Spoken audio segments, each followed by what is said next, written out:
Hey guys, what's up? Welcome back to iTouch App Reviewers. In this video, we're going to be going over what is on my phone for April 2020.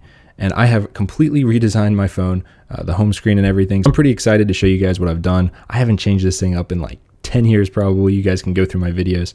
It's always been the same. But recently I changed it up and I really like what I've done. So let's go through this. So first off here, I've got my normal page of Safari, calendar, photos, camera, YouTube, Apple Maps, FaceTime, notes, reminders, clock, wallet, settings, weather, health. And then in my utilities here, I've got contacts, just a bunch of stuff, mostly Apple apps that I don't need that much. Then I've got the calculator app, Google Maps, Find My, VOFO for my dash cam, Proton VPN, which is probably my favorite VPN. I've got a whole video going over it. Check that out. Amplify for my home router and Apple Music, of course. Then at the bottom, this never changes. It's always App Store, Mail, Phone, Messages. In that order, never changes. I don't see any reason why to change that. Now, as you guys can see, this is my last page of apps. So it looks like I don't have much, but I have quite a few apps in these folders. So let's go through this. First off, I've got Brawl Stars, the 2-disc drive-ins, Drops for learning languages, Snapchat, Twitter, Instagram, Reddit. That's kind of like a social media row. This is more of a games row. And then in my money app, I've got my typical banking apps, Fifth Third, Discover, PayPal, Vanguard, Fidelity for investments, Robinhood also for investments, Credit Karma, Coinbase, Currency Exchange, Privacy, TransferWise, BDO, and Crypto Pro. So those are just some of my basic money apps. Now for weather, this is where it gets pretty interesting because I have been testing a lot of different weather apps and I've come to some conclusions. First of all, my radar has the hands down best radar on any app that I've used. The radar is fantastic. I highly recommend checking that one out. There is a free version, so that's the one I've got. I've just paid for all of the in-app purchases. We can also just buy the app too.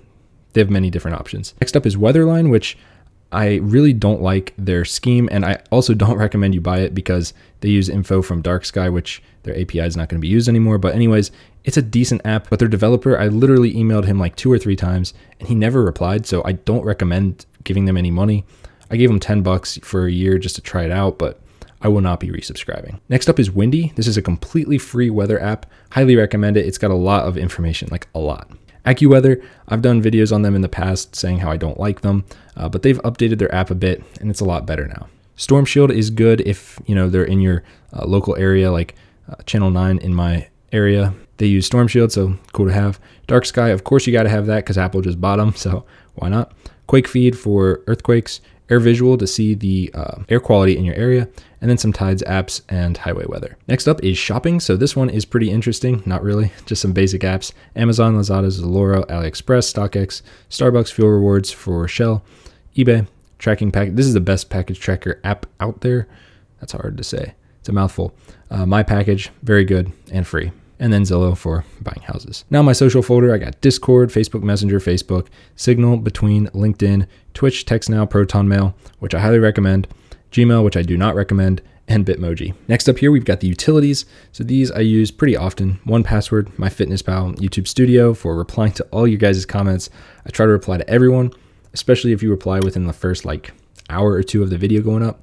I almost always reply to you if you have something decent to say. I got the Score, Speed Test, Gas Buddy, ESPN, CBS Sports, Waze, AppBox Pro, My Verizon, Google Translate, Firefox, Globe One, Flight Radar 24, Bible, ScoutTech, Map My Run, Globe Rewards, AdBlock Pro, which I also recommend, and Purify.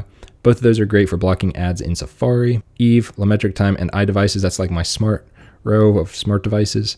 SoundCloud, Feedback app, because I guess I'm still on a beta. Can I not get rid of that? I hate how they've done this where you have to wait. Stupid. Nope, can't get rid of it yet. Whatever.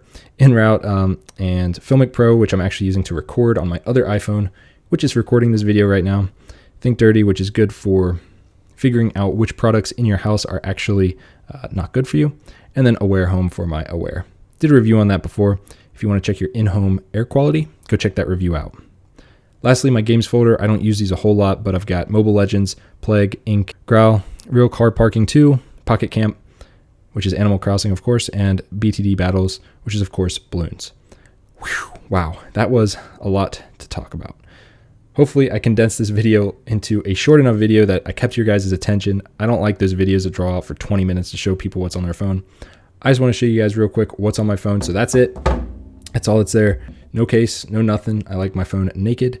That's just how I roll. So that's all I got for this one, guys. If you liked it, hit with a big thumbs up and subscribe, and I will see you guys in the next one.